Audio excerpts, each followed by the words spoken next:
అందరికీ నమస్కారం. భారతదేశ చరిత్రలోనే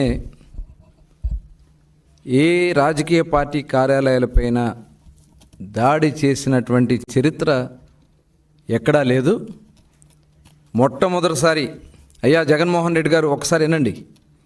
మొట్టమొదటిసారిగా ఆంధ్ర రాష్ట్రంలో పార్టీ కార్యాలయాల మీద దాడి చేసినటువంటి సంస్కృతికి తెరలేపింది మీరు. ఒకసారి ఆ విజువల్స్ చూద్దాం, చూడండి.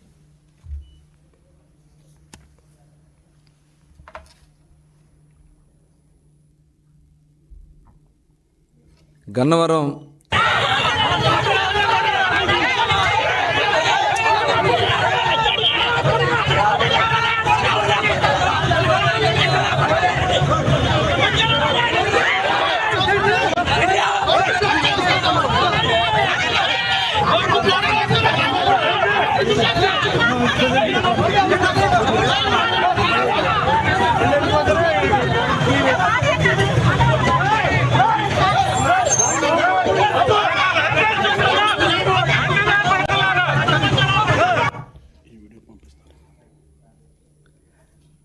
మరి ఈరోజు జగన్మోహన్ రెడ్డి గారు ఒక నేరస్తుడిని పార్టీ కార్యాలయం మీద దాడి చేసినటువంటి దాంట్లో ఎవరైతే కంప్లైంట్ ఇచ్చారో ఆ వ్యక్తిని కిడ్నాప్ చేస్తే దాని మీద పెట్టినటువంటి కంప్లైంట్లో అరెస్ట్ అయితే ఇవాళకి సిగ్గు లేకుండా మీరు వెళ్ళి అక్కడ పరామర్శిస్తారు. పరామర్శించి బయటకు వచ్చి మాట్లాడతారు. ఒకసారి చూడండి, అక్కడ గన్నవరం కార్యాలయంలో దళితులపైన, యువకులపైన, మహిళలను కూడా చూడకుండా దాడులు చేసి కార్లు తగలబెట్టి, ఒకసారి ఆ కార్లు తగలబెట్టి కూడా చూపించండి, ఒకసారి ఆ క్లిప్పింగ్స్ అన్నీ కూడా. మరి ఈ రకంగా పార్టీ కార్యాలయాల మీద దాడి చేసి వ్యక్తుల్ని గాయపరిచి కార్లు తగలబెట్టి కార్యాలయాన్ని తగలబెట్టి ఇవాళ అరెస్ట్ అయినటువంటి వ్యక్తికి వత్తాసు పలకడానికి వెళ్ళడానికి మీకు సిగ్గు అనిపించట్లేదా జగన్మోహన్ రెడ్డి గారు? ఒక రాజకీయ పార్టీకి కార్యాలయాల మీద ఈ రకమైనటువంటి సంస్కృతిని చేసింది మీరు కాదా? అంటే కృష్ణా జిల్లాలో, ప్రశాంతంగా ఉన్నటువంటి కృష్ణా జిల్లాలో మీ పులివెందుల ఫ్యాక్షనిజాన్ని, సంస్కృతిని తీసుకురావడానికి మీరు ప్రయత్నం చేస్తూ ఉన్నారా జగన్మోహన్ రెడ్డి గారు?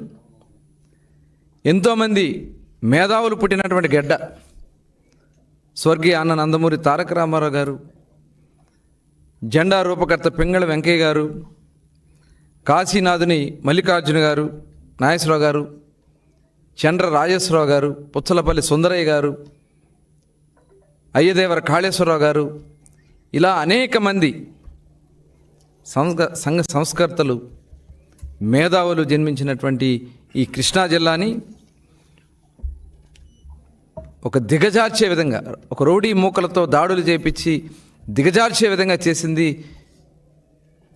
మీరు ఈరోజు పరామర్శించినటువంటి వ్యక్తులు కాదా? మీ అండ చూసుకుని కాదా వాళ్ళంతా వెర్రవేగి చేసినటువంటి కార్యక్రమాలు? పోలవరం గట్ల మీద మట్టి కొట్టేశారే, అక్కడ ఉన్నటువంటి చెరువుల్లో మట్టి కొట్టేశారే, బ్రహ్మలింగం చెరువు మట్టి కొట్టేశారే, కోట్ల రూపాయల మట్టిలు కొట్టేశారే, అక్రమంగా దాడులు చేసి భయభ్రాంతులు గురి చేసి, మరి వాళ్ళు అక్కడ సంస్కృతి చూసాం. ఇనపరాడ్లు పట్టుకుని రోడ్ల మీద తిరిగి మహిళల మీద దాడులు చేసినటువంటి సందర్భాన్ని చూస్తే ఏమని చెప్పాలి? ఇవాళ మీరు బెదిరిస్తూ ఉన్నారు. ఇవాళ ఎవరైతే ఆ రోజు తెలుగుదేశం పార్టీ కార్యాలయంలో పనిచేస్తున్నటువంటి సత్యవర్ధన్ కంప్లైంట్ ఇస్తే ఆ కంప్లైంట్ ఇచ్చినటువంటి వ్యక్తిని కిడ్నాప్ చేసి దాడి చేసి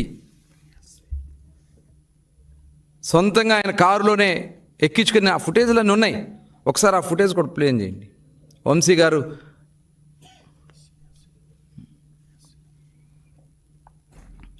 ఒక దళిత సోదరుడు పార్టీ కార్యాలయంలో వర్క్ చేస్తూ కంప్లైంట్ ఇచ్చాడని అతన్ని బెదిరించి భయపెట్టి కిడ్నాప్ చేసి అతను కేసును వాపసు తీసుకునేలాగా చేసింది వాస్తవం కదా? అందుట్లో ఉంది మీరు కాదా? ఆ చేతులు మడత పెట్టుకుని అక్కడ నుంచున్న అతని వ్యక్తులు సత్యవర్ధన్ కాదా?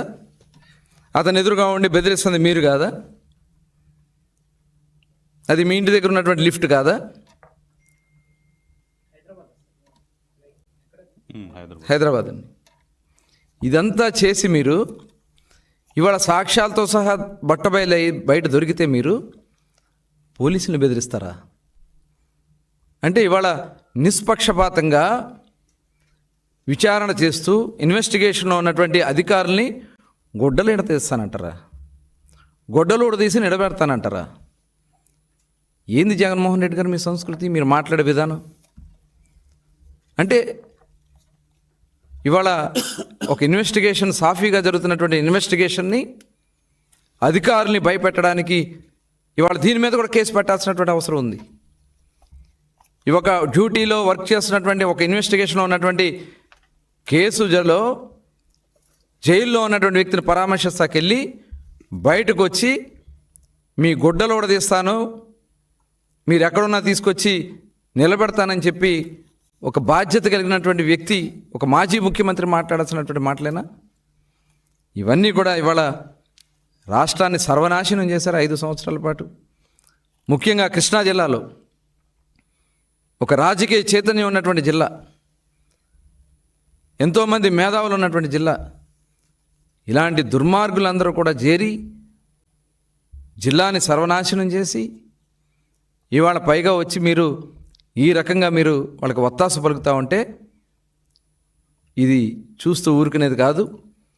దీన్ని మేము చాలా తీవ్రంగా, ఇలాంటి అరాచకాలు కృష్ణా జిల్లాలో జరగనివ్వం. క్యాషినోలు పెట్టి కబ్జాలు చేసి బెదిరించి భూములు కొట్టేసి మొత్తం వస్తున్నాయి. ఒక్కొక్కటి చిట్టా బయటకు వస్తూ ఉంది. ఒక్క కేసు కాదు, మీరు చేసినటువంటి అన్ని అరాచకాలు బయటకు వస్తాయి. అధికారం ఉంది కదా అని చెప్పి కృష్ణా జిల్లాలో వంశీ గారు చేసినవి కానీ, కొడాలి నాని గారు చేసినవి కానీ, జోగి రమేష్ గారు చేసినవి కానీ, పేరు నాని గారు చేసినవి కానీ మొత్తం చట్టాలన్నీ కూడా బయటకు వస్తున్నాయి. ఎవరో కూడా తప్పించుకోలేరు చట్టం నుంచి. ఇది యథార్థం. ఖచ్చితంగా కృష్ణా జిల్లాని ప్రశాంతతను కాపాడే దాంట్లో మేము ముందుంటాం. ఇవాళ ఆ రోజు పవిత్రమైనటువంటి తల్లి లాంటి కార్యాలయాల మీద, పార్టీ కార్యాలయాల మీద దాడులు చేపించి అవినాష్తో, విజయవాడలో అవినాష్తో తీసుకొచ్చి దాడులు చేపించారు. ఇవన్నీ కూడా ఏది కూడా వదలవు. ఖచ్చితంగా ఈ విషయంలో ఎవరైతే పోలీసు అధికారులను బెదిరించాలని ప్రయత్నం చేస్తున్నటువంటి జగన్మోహన్ రెడ్డి దయచేసి గుర్తుపెట్టుకోండి, చట్టం నుంచి ఎవ్వరూ తప్పించుకోరని చెప్పి తెలియజేస్తా ఉన్నాను.